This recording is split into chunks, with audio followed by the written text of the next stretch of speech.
buenos días a toda la gran familia, al norte, al sur, al este y al oeste. Que Dios les bendiga a todos y a todas en esta linda hora. Le damos la gloria al Señor porque nos permite este tiempo para una vez más estar interconectados en esta maravillosa emisora, compartiendo de las enseñanzas lindas de Dios. A toda la gran familia que está allí, prepárese porque el día de hoy vamos a seguir con el estudio de las Sagradas Escrituras. Hoy nos toca Romanos capítulo 12, versículo 3. Estamos nosotros convencidos que Dios nos permite este tiempo para seguir creciendo en el conocimiento de su verdad y nosotros con el compromiso de aprender y ejecutar dicha maravillosa enseñanza. Estamos nosotros convencidos, hermanos, que también Dios nos permite este tiempo para estar en comunión los unos con los otros, empezando en el hogar, porque allí está la primera congregación y es donde se debe desplegar el fruto del Santo Espíritu. ¿Dónde? Dentro de los hermanos y dentro de la sociedad debemos manifestar el fruto del Santo Espíritu, empezando en casa. Si voy a manifestar amor, el fruto del Espíritu debe ser primero en el hogar. Si debo manifestar la paciencia, debe ser en primer término en el hogar. Igualmente, si debo manifestar lo que es el perdón, lo que es la oración y la fe, debe ser en el hogar primeramente. Y es allí donde Dios envía bendición y vida eterna. La gloria es del Señor. Altamente agradecidos por este tiempo de gracia. Estamos nosotros convencidos, hermanos, en este día que Dios nos lo permite para nosotros seguir creciendo en su voluntad. Tema maravilloso que vamos a tocar el día de hoy. Disponga allí su material, la Biblia física o electrónica, un apuntador físico o electrónico y también a disposición. Pero antes, vamos a darle gracias a Dios con un tema musical. Vamos a hacerlo con todas las fuerzas del corazón, de la mente y del alma.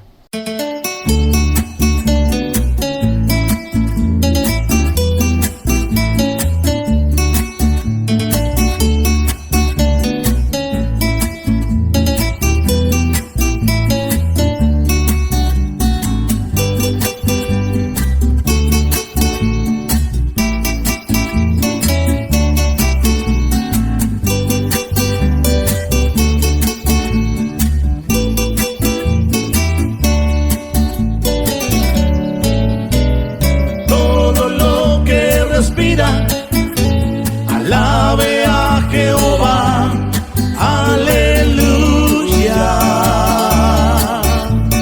Todo lo que respira, alabe a Jehová, aleluya. Alabad a Dios en su santuario, alabadle en la magnificencia de su firmamento. Alabadle por sus proezas, alabadle conforme a la muchedumbre de su grandeza. Todo lo que respira, alabe a Jehová, aleluya. Todo lo que respira, alabe a Jehová, aleluya.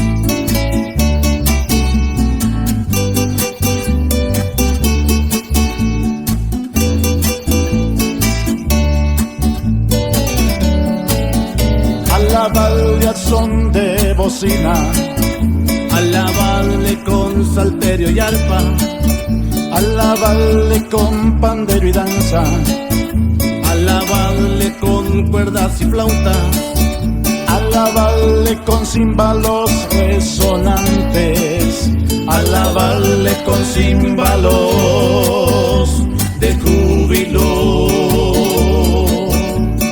Todo lo que respira, alabe a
Bienvenidos de vuelta. Mi nombre es José Rodríguez y estamos a la orden a través del 0424 824 1932, 0426 583 8689 y 0412 839 1545. También nos pueden contactar a través de www.chofarsonando.com. Mi nombre es José Rodríguez y estamos en Tu programa está establecido. Qué maravilloso, hermanos, que podamos compartir una vez más. Sigo dando la bienvenida a todos y a todas que en los diferentes continentes, horarios nos sintonizan. Que Dios les bendiga. Fuera de nuestro país, dentro de Venezuela, que Dios les bendiga a todos y a todas. Hoy vamos a tomar de las Sagradas Escrituras en el capítulo 12 de Romanos y vamos a leer el verso 3. Hoy nos toca la disertación en el verso 3 y este verso, hermanos, es maravilloso porque nos da definitivamente una luz que necesitamos. Estamos iniciando el año 2025 y nosotros ameritamos estar en esa armonía con el Santo Espíritu. Recuerde que lo importante es que la palabra se practique. Es mejor la obediencia que los sacrificios. Entonces vamos a leer Romanos capítulo 12, versículo 3. Vamos a leerlo 3 veces. Romanos capítulo 12, versículo 3. Digo pues, por la gracia que me es dada, a cada cual que está entre vosotros, que no tenga más alto concepto de sí que el que debe tener, sino que piense de sí con cordura, conforme a la medida de fe que Dios repartió a cada uno. Digo pues, por la gracia que me es dada, a cada cual que está entre vosotros, que no tenga más alto concepto de sí que el que debe tener, sino que piense de sí con cordura, conforme a la medida de fe que Dios repartió a cada uno. Repetimos, digo pues, por la gracia que me es dada, a cada cual que está entre vosotros, que no tenga más alto concepto de sí que el que debe tener, sino que piense de sí con cordura, conforme a la medida de fe que Dios repartió a cada uno. Qué poderosa lectura, hermanos, y qué linda enseñanza. Entonces, iniciamos el día de hoy con la disertación de la palabra. Quiero en esta primera parte, porque seguro que este verso nos va a llevar a otra parte, ya que esto es profundo, hermanos. Es una enseñanza muy profunda de las Sagradas Escrituras y quiero en esta primera parte que tomemos el asiento a través de la Biblia de cuál es la doctrina con relación a lo que es la altivez y la arrogancia. Miren, qué cosa linda cuando somos dirigidos por el Santo Espíritu, porque podemos entender la voluntad del Señor. Recordemos que en este estudio les he dicho que en el capítulo 12 empieza Pablo a aplicar lo que es la práctica, lo que debe ser una vida en esta justificación nueva que tenemos.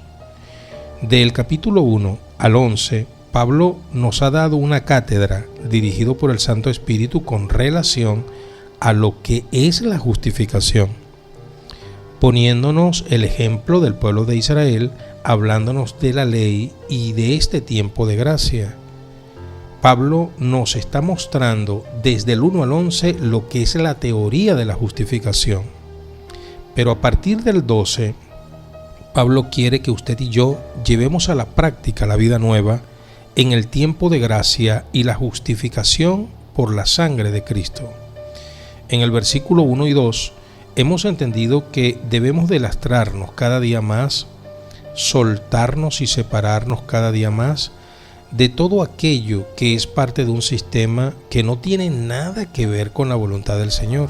Y nosotros debemos, con la transformación de nuestra mente, aprender a hacer la voluntad santa y perfecta que establecida está en las Sagradas Escrituras. Es que el deber ser de un creyente es moverse por el mapa, por la dirección que nos entrega el manual.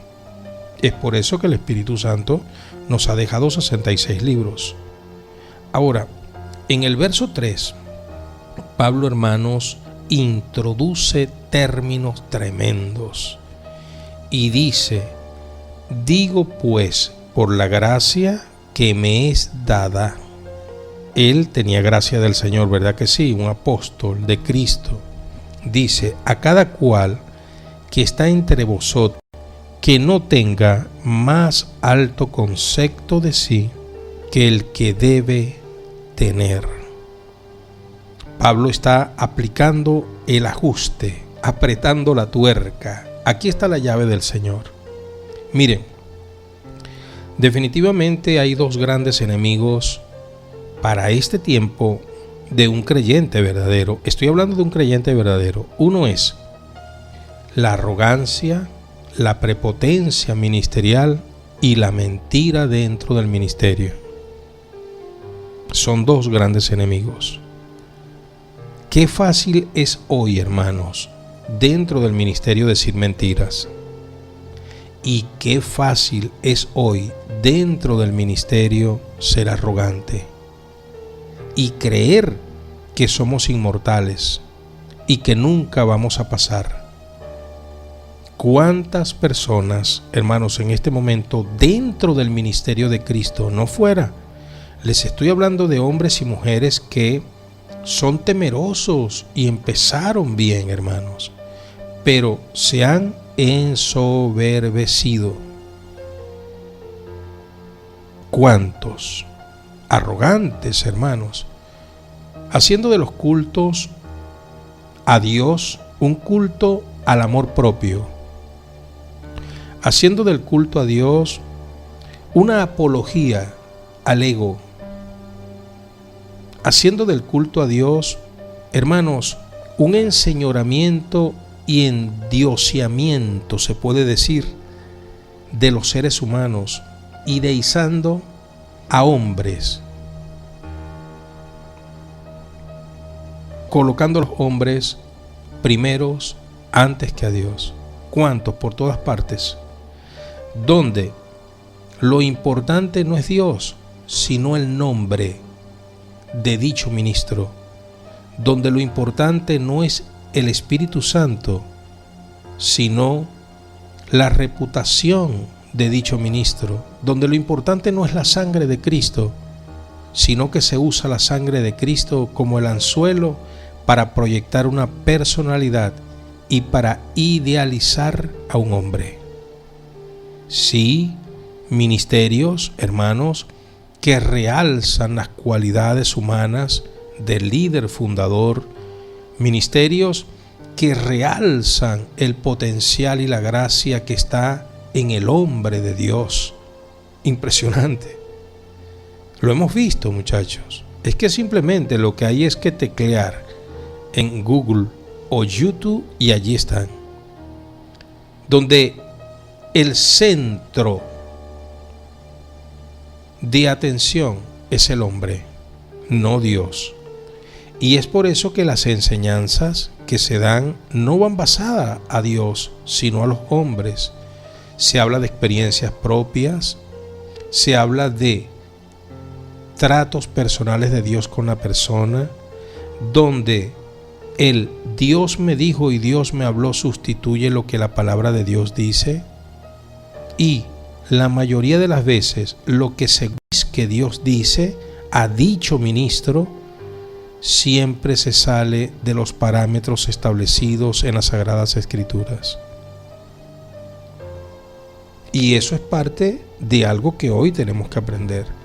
Ministerios más importantes que Dios, religiones más prominentes que Dios, donde el ministerio, la religión, el grupo religioso es más importante la doctrina que la palabra.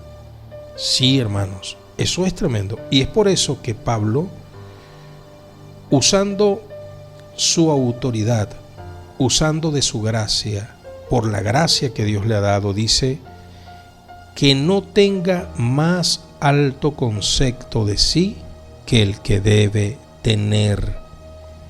No se tenga más alto concepto de sí que el que se debe tener. Una iglesia que tiene un concepto errático, una iglesia que tiene un concepto altamente egocentrista, donde la revelación, repito, a dicho líder fundador va por encima de la palabra de Dios. Esto me hace recordar, y sin lugar a dudas es concordante con lo que el ángel allá en Apocalipsis capítulo 3 le escribe a la iglesia de la Odisea. Es que concuerda, hermanos, va en concordancia. En el capítulo 3, versículo 14, mire lo que dice: y escribe al ángel de la iglesia en la Odisea: he aquí el amén, el testigo fiel y verdadero, el principio de la creación de Dios, dice esto: yo conozco tus obras, que ni eres frío ni caliente. Ojalá fueses frío o caliente, pero por cuanto eres tibio y no frío ni caliente, te vomitaré de mi boca. Porque tú dices: yo soy rico, egocentrismo, prepotencia, altivez. Yo soy rico en todos los sentidos, en el financiero, en la revelación disque del Espíritu Santo, rico en el conocimiento de la palabra, rico con una familia que me rodea. Porque tú dices: yo soy rico, prepotencia, altivez, alto concepto de sí mismo.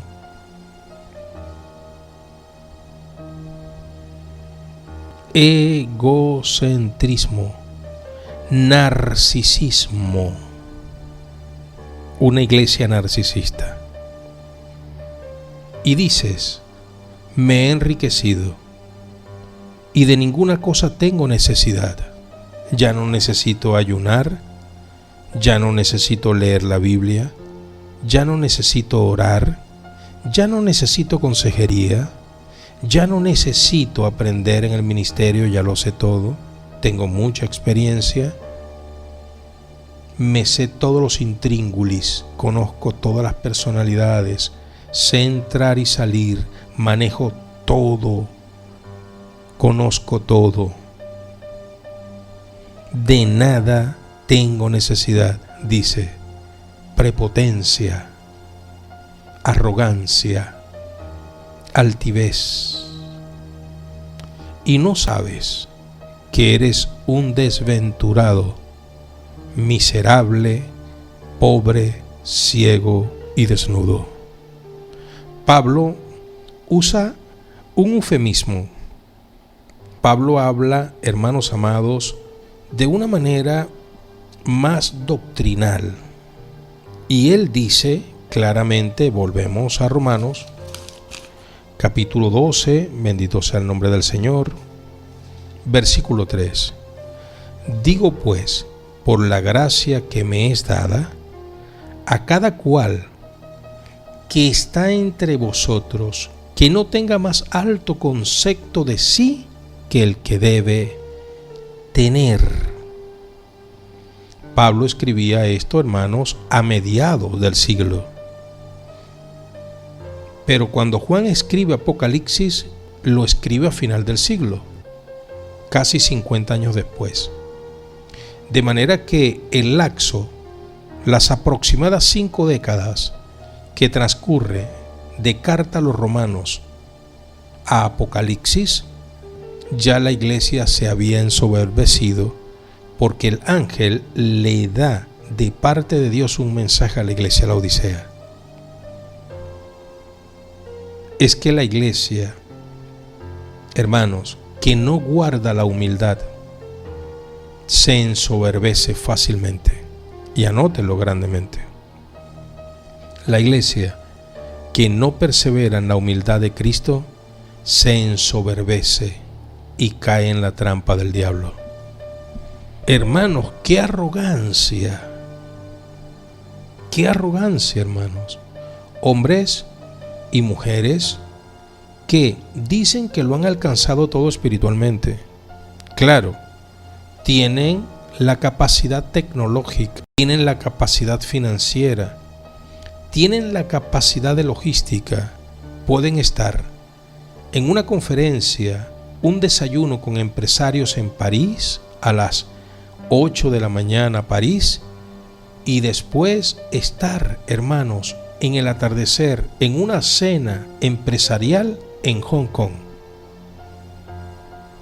La capacidad logística, la capacidad financiera, la capacidad tecnológica es tal, hermanos, que se sienten prepotentes, altivos, arrogantes, donde no tienen tiempo para escuchar un mensaje humilde de la palabra de Dios.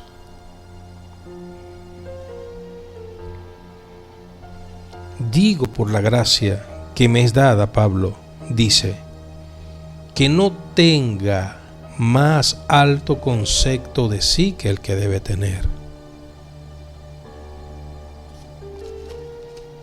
Hermanos amados, miren, yo he entendido que cuando se va a leer la palabra de Dios debemos pararnos firme. Tenemos la costumbre de que cuando se toca el himno nacional, ¿qué hace un venezolano o qué hace un colombiano cuando escucha su himno? Un peruano, un ecuatoriano, un brasileiro, ¿qué hace? Pararse firme. Muchos se ponen la mano en el corazón. Eso nos los enseñaron. Hemos aprendido que la palabra del Señor también es solemne y nosotros nos paramos cuando vamos a leer en medio del grupo y vamos a compartir la palabra. Ahora, cuando hablan los que han iniciado la obra, los que han levantado la obra, los fundadores, todo el mundo se para firme, todo el mundo guarda silencio y les mira la cara a los líderes y está pendiente de lo que el líder va a decir y va a leer, porque se supone que es un mensaje de parte de Dios. Ahora, cuando toca a un siervo de Dios, a una siervita, dígame si es recién aceptado en la congregación, recién recibido como miembro, un recién bautizado, hermanos, qué triste es ver que mientras ese que está iniciándose en parte del culto lee la palabra, los supuestos líderes, hablando entre ellos, no guardan la reverencia a la palabra, porque ya se lo saben todo, porque ya saben tanto que no necesitan escuchar un mensaje tembloroso de una joven o de un joven que está iniciándose en el ministerio. No hay reverencia, se les ve caminando y muchos se separan dizque a lugares para tener reuniones, mientras que el siervo humilde, la sierva humilde comparte la palabra de Dios. Pero es que no tienen tiempo, han crecido mucho, son muy grandes, tienen un concepto de sí muy importante, no están escuchando el nerviosismo de los demás. Y he aquí donde empieza algo impresionante. Se están humillando, hermanos, no delante de Dios, sino humillando delante de una congregación. Están quedando humillados y están humillando a los demás, porque cuando no se le tiene respeto a las cosas de Dios, créalo que vamos a ser humillados. La palabra del Señor dice en el libro de Proverbios capítulo 16, versículo 18. Esta es la bendita palabra de Dios.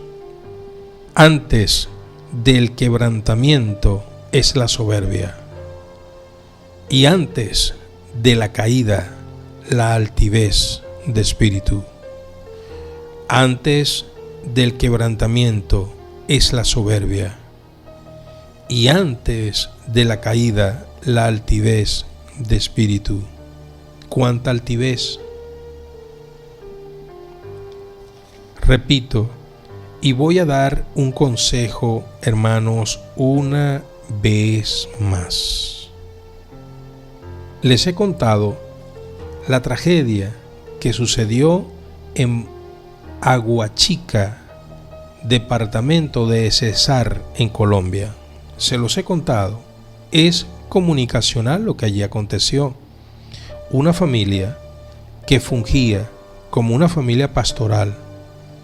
El pastor llamado Lora, la esposa de nuestro hermano Lora, los hijos, una damita de 22 años y un hijito de 18, fueron acribillados mientras hacían un almuerzo el 31 de diciembre al mediodía, después de compartir el último domingo del 2024 con la congregación.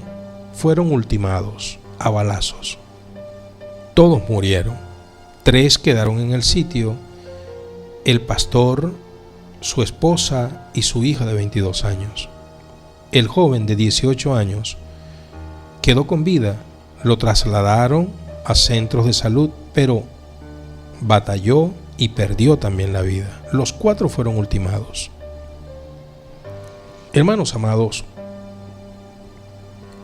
me ha preocupado mucho que esto fue algo muy feo, muy feo. Sucedió algo muy feo. Los videos que están son muy feos. Algo muy horrible lo que allí sucedió. Allí fue un ensañamiento tremendo.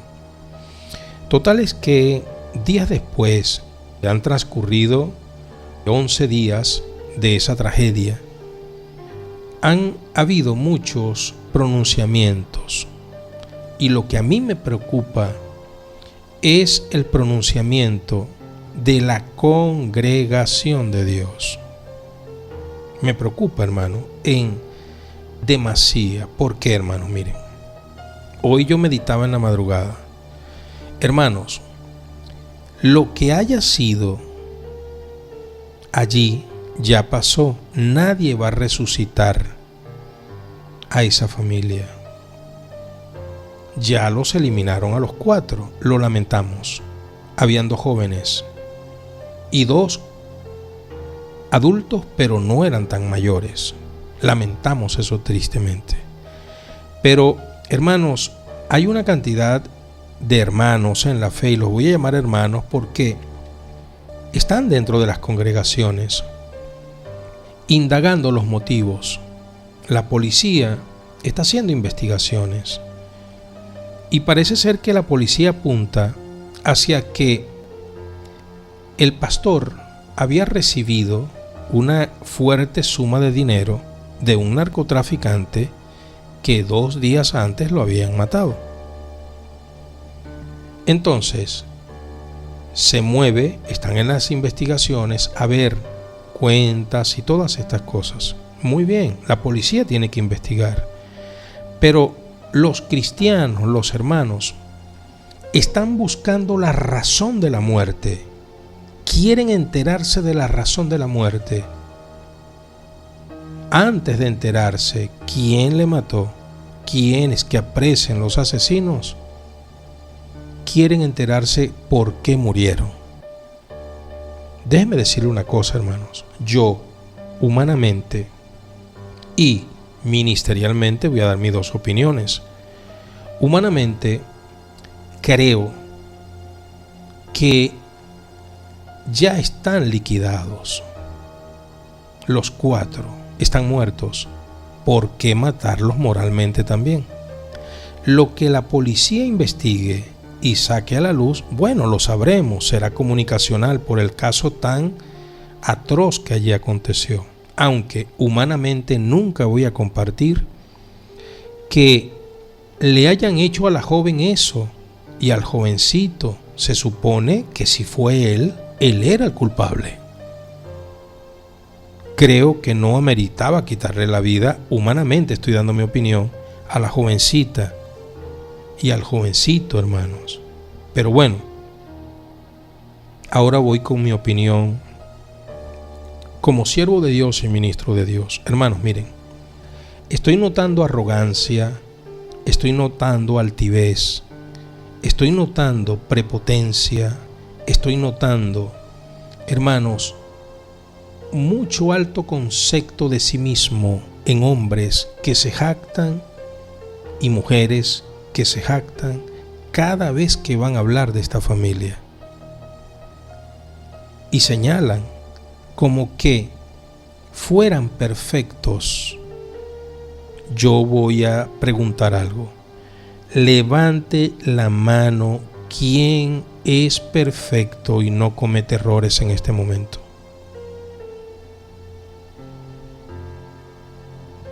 Donde se atreve a señalar a la familia. Escuché, hermanos, a un pastor decir que ellos están en el infierno.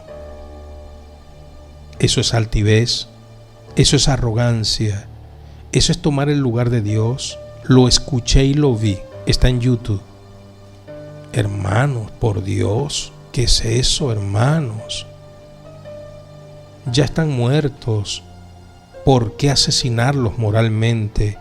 Que las investigaciones digan lo que ellos averigüen y con todo y todo sopesar por la manipulación de aún los cuerpos de seguridad, porque todos están infiltrados. Pero supongamos que había una culpa en el caballero. Hermanos, miren, la Biblia dice: mire el que esté firme, que no caiga, que no vaya a caer.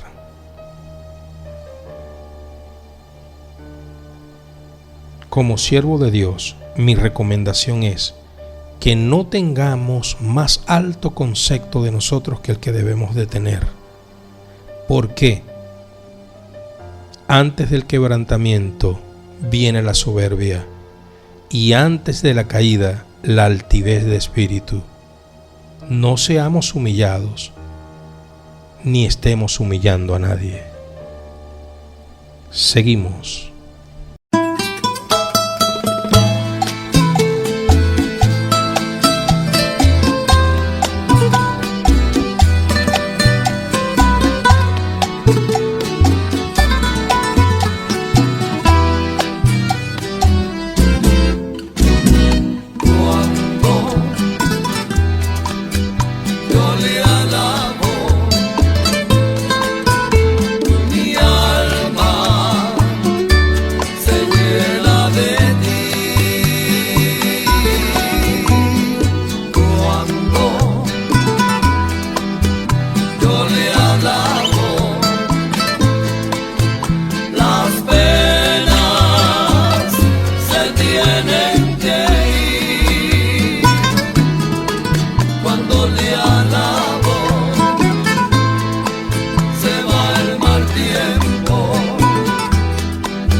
Gloria sea al Señor. Seguimos, hermanos, estamos aprendiendo de las Sagradas Escrituras. Entonces hay que tener, hermanos, este concepto muy claro. No tengamos más alto concepto de sí que el que debamos de tener. Tengamos nosotros, hermanos, un justo concepto de nosotros. ¿Por qué? Porque vamos a estar equilibrados. Recuérdense que la justificación viene de parte de Dios, y aquí en el capítulo 12 se está poniendo en práctica ahora lo que es la justificación. Que a ninguno de nosotros se nos suba los humos a la cabeza para creer que somos más dignos que los demás. Es más, volvemos al caso de la familia Lora. Supongamos que el caballero cometió un error. ¿Quiénes somos nosotros para señalarle? Ya pagó su error, ¿sí o no? Hermanos, respetemos a una persona que no puede defenderse.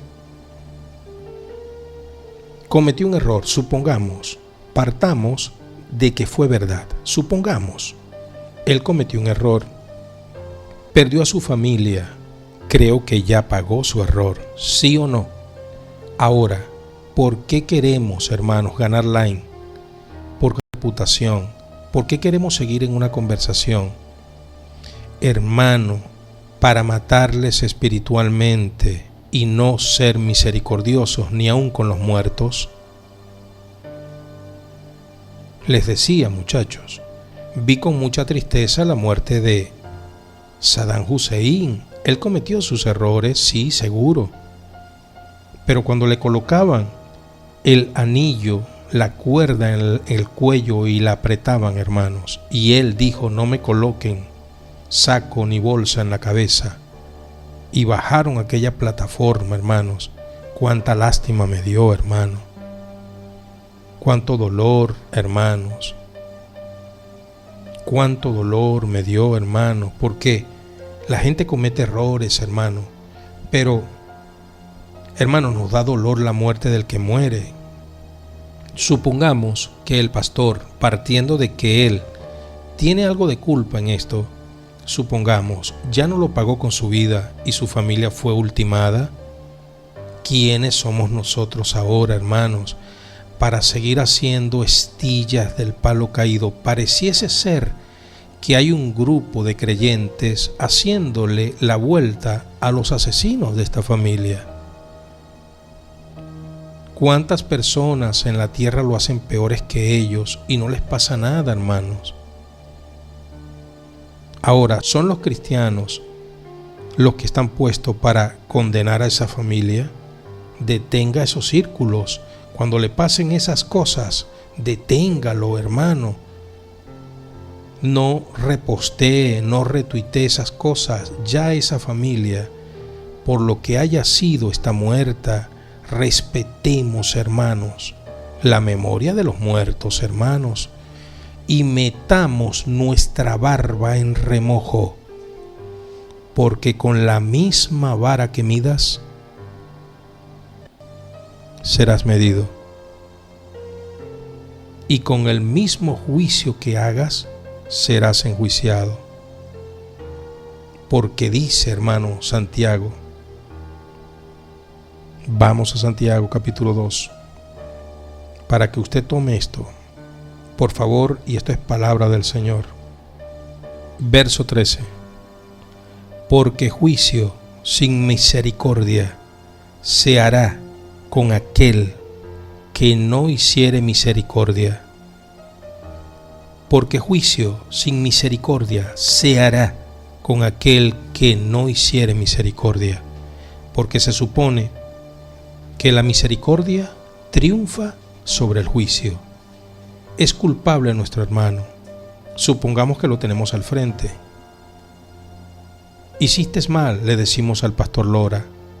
Recibiste un dinero del narcotráfico, le decimos al pastor Lora. Ahora dictaminemos, ¿qué le decimos? Mereces la muerte. Mereces ser asesinado tú y tu familia. ¿Se lo decimos? ¿Verdad que no? Hermanos, ya dejemos eso así. Esa familia fue asesinada, ultimada. Ahora dejemos que las investigaciones avancen. Dejemos que los asesinos sean capturados, porque el que dio la orden seguramente no. ¿Y eso no les parece extraño? Habían policías cerquita de allí. No escucharon disparos. ¿Eso no le parece extraño? ¿No le parece extraño que todo está dando vuelta para enlodarle el nombre a esa familia y que el testimonio de los cristianos caiga a tierra, mientras que aún teniendo los videos no se da con los asesinos materiales, mucho menos con los intelectuales? ¿No le parece extraño eso? Ninguno tenga más alto concepto de sí que el que debe tener, si no piense de sí mismo con cordura. ¿Por qué, hermanos? Pablo coloca un ejemplo. En 1 Corintios, capítulo 4, versículo 6, dice Pablo: pero esto, hermanos, lo he presentado como ejemplo en mí y en Apolos, por el amor de vosotros, para que en nosotros aprendáis a no pensar más de lo que está escrito, no sea que por causa de uno, bien sea de Apolo mía, os envanezcáis unos contra otros. Hermano, hoy día lo que hay es prepotencia, altivez, arrogancia, egocentrismo, narcisismo en la mayoría de los ministerios, donde se dice Dios me habló y esa palabra que Dios me dio se tiene que cumplir, y hay la competencia. Unos dicen una cosa, otros dicen otra, y hay rivalidades y hay contradicciones, y cada rey en su reinucho en su pequeño trono sentado. Pero Pablo dice: he puesto el ejemplo de Apolos y el mío.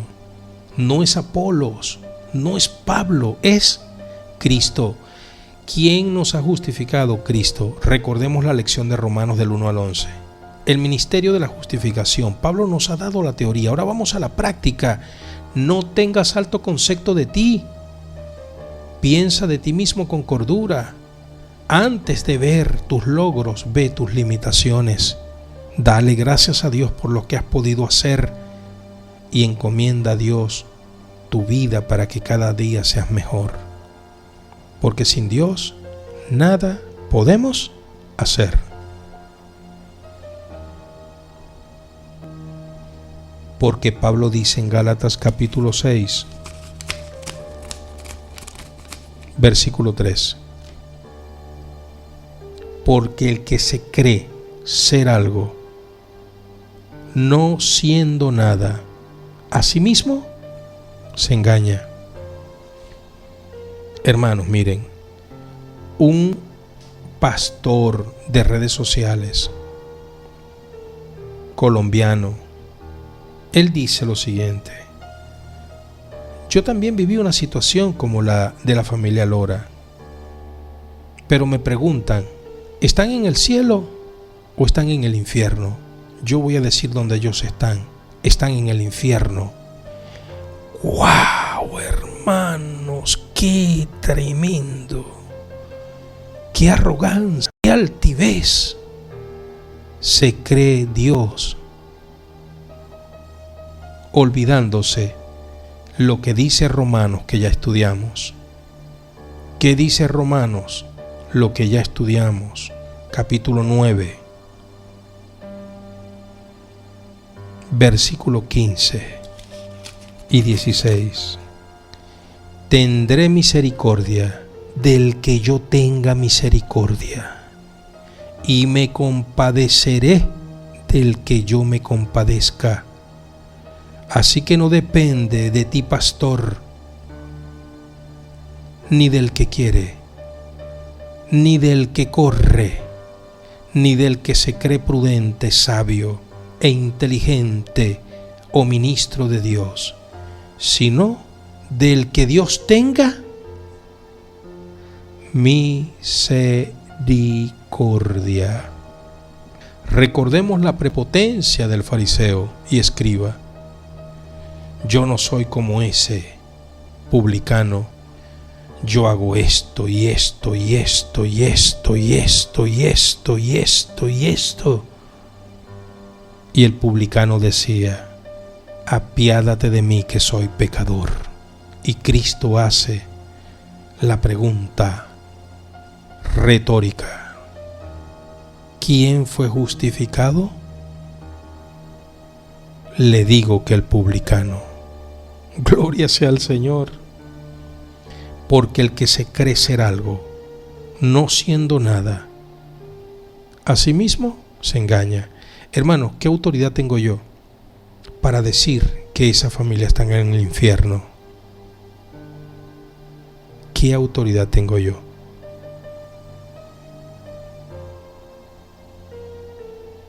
Yo he visto la misericordia de Dios en mi vida, hermanos, y sé que Dios es un Dios bueno, y les voy a contar una experiencia. Y con esto termino por el día de hoy.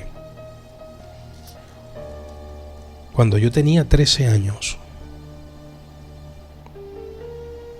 desobedecí a mamá. Papá se había ido de la casa. Y yo me fui en una bicicleta por una vía muy peligrosa, una avenida. Y desobedeciendo a mamá, yo iba pendiente que mamá: no te metas por allí, no te alejes tanto de la casa. Yo desobedecí a mamá y me fui. 13 años. Hermanos, y en mi emoción no vi un carro venir. Y el carro, hermanos, me dio un golpe. Salí disparado. Un niño, hermano. ¿Cuántos pesaría yo? 20, 30 kilos. ¿Cuánto pesaría yo? Pequeño, flaquito. 13 años. El carro me bombeó. Aterricé de cabeza. Las personas me rodearon y yo escuchaba que decían: está muerto. Se me pegaban, hermanos, en la nariz, y yo los veía. Yo tenía los ojos abiertos y decían: está muerto, no respira, el corazón no le late. ¿Y saben lo que yo decía? Señor, dame una oportunidad. Dame una oportunidad, Señor, de devolverme donde mamá y pedirle perdón por la desobediencia. Permite que yo me levante. Permite que yo vaya donde mamá, Señor. Permite que yo, Señor, ayude a mi mamá, que yo crezca en obediencia. Dame la oportunidad, Dios. Levántame. Y la gente decía: está muerto, no respira, no lo toquen. Hermanos, y me paré como una flecha y me fui corriendo donde mamá y me desmayé en las rodillas de mi mamá y me desperté a los días en el hospital, en emergencia, en medio de aparatos. Dios me dio una oportunidad, pero nunca perdí la conciencia. ¿Quiénes somos nosotros para decir la experiencia de un moribundo?